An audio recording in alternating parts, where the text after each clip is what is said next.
guys? So from the last class when we talked about multiplication of polynomials from the example 1, we are looking at the Roman figure 2 now, where we are asked to find 3f2 f3.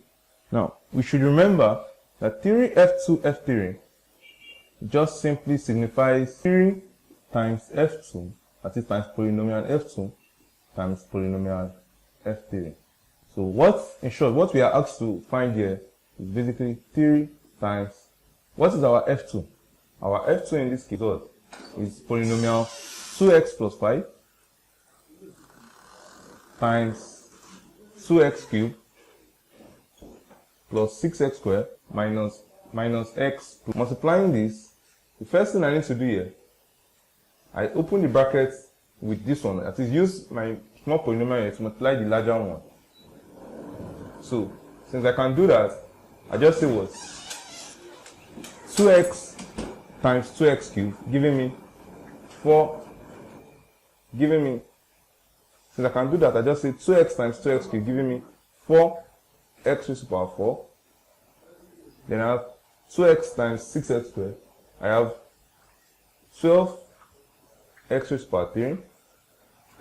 Moving on, multiplying this, I have 2x times minus x, I have minus 2x squared. 2x times 4, I have 8x. Then I'm done with this. I go to the next one to multiply. I have 5 times 2x cubed. I have plus 10x cubed.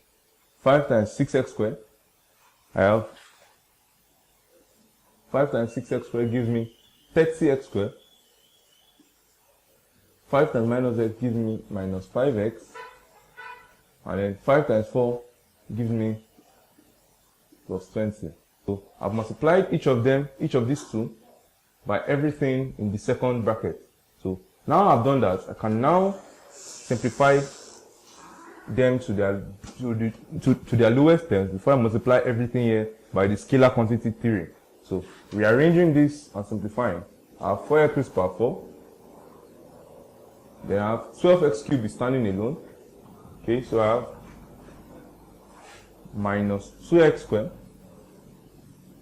Then, okay, I still have a power of cube here. Okay, so I still have a power of cube here that I didn't add, so that's plus 10x raised to the power 3. Then I have minus 2x squared. I also have plus 30x squared. Then going back to my power of 1, I have plus 8x, and I have minus 5x plus 20. Simplifying this, I have 3 times 4x, 3 into bracket 4x raised to the power 4 plus 12x cubed plus 10x cubed giving me 22x cubed. Then minus 2x squared plus 30x squared giving me 28x squared. 8x minus 5x giving me 3x, then plus 20. Since I've simplified everything I can in the brackets, then I can now multiply everything with the scalar quantity, the scalar value outside, that is the theory without any constant, so without any variable rather. Multiplying this, 3 times 4 here gives me 12x raised to the power 4 plus 3 times 22 gives me 66x raised to the power 3.